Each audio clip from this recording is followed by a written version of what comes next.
episode 13th on Friday the 10th. Okay, I'm a little off. This is the last one we're going to do on single sticky hands. So far I've basically talked about the regular motion as far as Bang Sao, Tan Sao, and your Fu Sao adjustment. Okay, so what we're going to add here is from your regular roll motion right here. Okay, regular roll motion from here. We're going to add the basic attack. Palm, you jets, punch, I bang, and then you reset back. Let's talk a little detail about this. First of all, before we get to the attack, one more thing I want to cover is the actual structure itself. Okay, the structure of whether Robert's doing Fu Sao or whether I'm doing Bang Sao. If you look at the actual angle that we're holding the technique at, you never see Robert. You should never see Robert going like this, or you should never see it go like this, where he's compressing it in and then pushing it out, compressing it in, pushing it out, compressing it in, pushing it out. So, for example, if he's going like this and pushing it out, and then this and pushing it out, and this and pushing it out, or on my end, if I'm doing Bang Sao, if you see me go like this, it almost looks like I'm kind of doing like a push-up. Okay? I don't remember if I talked about this before, but I really want to put an emphasis on this. If you feel yourself doing that compression, you are not using structure. You may think you are, but if you really look at it and you really be honest with yourself and feel it, it's actually muscle that you're using. Okay. So anytime you see yourself compressing in like this, push in. Look at my Bang Sao. You see my elbow. If you see my elbow extended out like this and so forth, you are not using structure. The actual structure, if you look at it, look how little give there is. If I'm here and I push Robert just in the middle, look at this technique. It just stays in place. Okay? He's holding the base with his elbow, and he's able to control it. He's not pushing his elbow further and extending his arm out. That's not what he's doing. He's actually allowing the structure, which actually stays the same. Look, he's at this particular angle, 135-degree angle. If you look at from here to here, right here, 135-degree angle. If you run a straight down line here, he's at 135-degree angle. When he goes down, he moves naturally from here, and then what? It's the same angle, but different line that it's coming in. It's still a 135-degree angle. Okay? My Bang Sao, Tan Sao is still the same thing. When I go up to roll, look at this angle. The same angle going this way. This path is 135, and then when I go down this way, 135, going down this technique. All right? I'm not actually extending. See how I'm extending my Tan Sao out?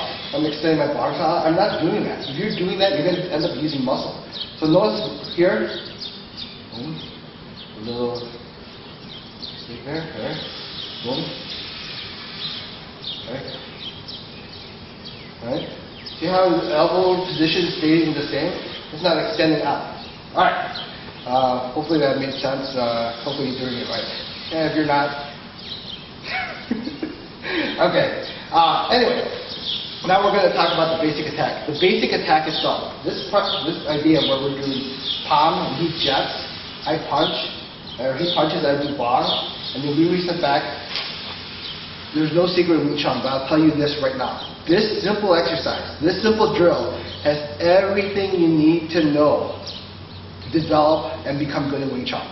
Okay? If you look at, there's 5 physical principles that you're looking at. You have the posture, power, positioning, timing, and distance. Everything in this drill covers it.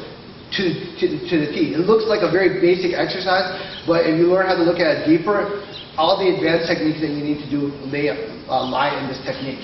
So a lot of times, when I first started too, I was pretty much like, cool, boom, boom. Yeah, I got it.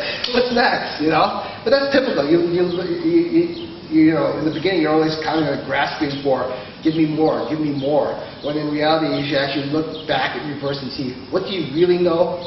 What can you actually do? And what are the basics have you actually mastered? And if you're honest, more often than not, you haven't done much of the basics to really answer most of your questions. Okay? So let's break this down a little bit more.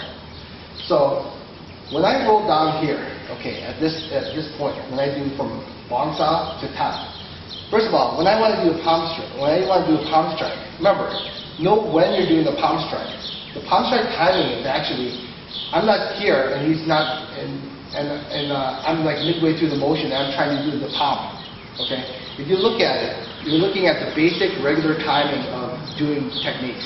So regular timing is based off like, here's a door from one position to another. Doors closed, doors open. Doors closed, doors open. And then in between that process is when you're actually moving through. So doors closed, I walk through, when it opens, that's the timing, and then it closes in between. So think of it in the same sense. When I'm rolling here, okay, I'm in this roll position here. This is the beginning of the motion. Everything from the start to the go is a pure standstill right here, okay? Now, once I start to move, all right, we're getting close to the motion where I'm ending it. I'm about to end it, I'm about to end it. This right here, when he stops, I stop. This is when I'm about to end the technique. This right here, we stop at that motion. What I want to do is, between this position of this door going from closed or open to closed, just before this actually closes, that's when I want to take advantage of it. So right here, he's about to close, he's about to close, he's about to close, he's almost about to close. That's when I want to do my palm strike and attack. Just when it feels like he's about to, he's like 1 second away from actually closing the technique out and matching that actual force, okay?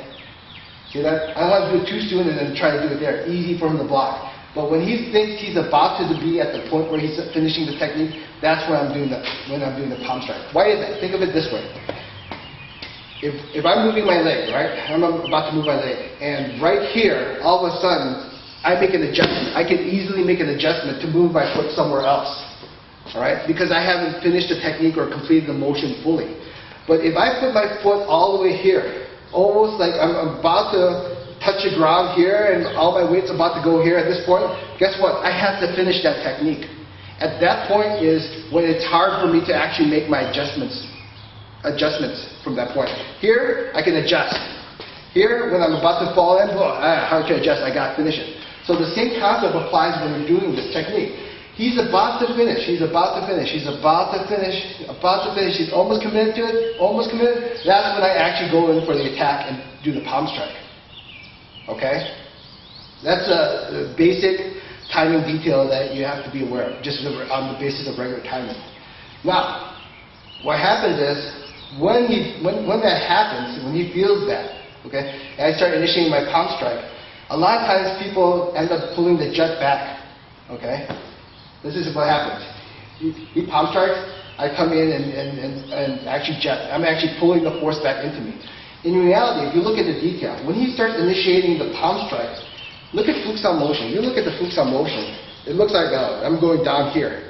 But if you look at the Fukusan motion, the motion is the wrist is cutting out and the elbow is going in this two manners. So if I exaggerate, wrist is going this way, elbow is going this way, right?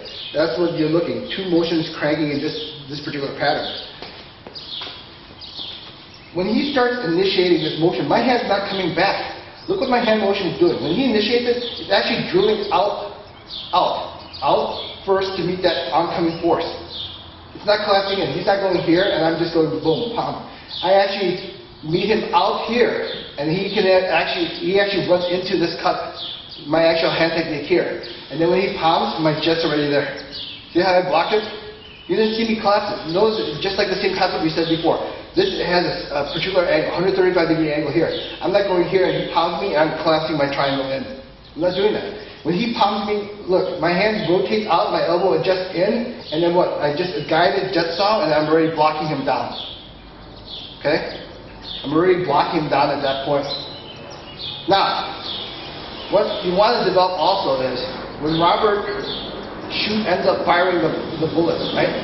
He fires the bullet, and I take him offline. He already knows that he's aiming at my target. When his target is off, don't keep going like this. Right? Going with the force is two-way street. You got to go with the force when it's attacked, and you got to go with the force when it's blocked. So he's right here. His palm strike is here. He's aimed at my center. All of a sudden, the center, the target, the scope is offline. He's got to kill the power. Otherwise, he's still forcing it up while I'm blocking it down. He's actually just ending up sticking to me more. So once he feels this line of sight to hit my target is off, he gives away the power. Now, power and tension are two different things. The power may be gone, but the amount of tension is still here. He doesn't go like this. Let's say he palms me. Oh, actually, he palms, and I go limp. I don't go limp from that. Don't go limp because you won't have any control point here. I use the power, and now he takes me offline and he blocked this, but now I maintain the tension, so there's still stick involved with that. All right, there's still stick in here. Otherwise, if I go limp like this, he can just punch through there. So right here, I have the line. No, he's taking me offline. Kill the power. And then now I maintain the tension, so he's still stuck to this point. Now, when he punches up, okay, a lot of times you see people go elbow out. This elbow is not, when you do this, you're basically lifting a weight. Look at it this way. I'm like this, lifting weight. You're like lifting a weight here. But what am I doing? When I come here, I'm going up with this. See? Elbow up here. And I meet him, and I turn with the force. And the same concept is here. He doesn't want to keep punching here, and off the line. If that's the case, if he punches off the line like this, what happens?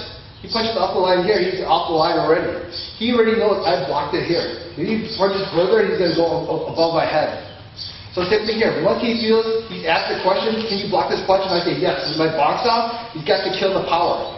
And here, match the amount. I match him, he matches me. Alright? So this basic drill from here, you're covering all aspects. 1, 2. Make sure you aim at my center. You go off. 1. Now the tension is a little too tight. Tension's right here. So he used a certain amount of power to jet, but he maintained the tension still. Too much power. Match. Okay? Now, when he wants to do it, elbow push, I go up, and then he wants to control it. Alright? So from here, 1, 2, reset. 1, 2, reset. Alright? So, that's it for now. Think about, I said a lot, actually a lot of detail in that. And hopefully this will help you improve your Wing Chun ball. Practice this, understand what I said, and good luck.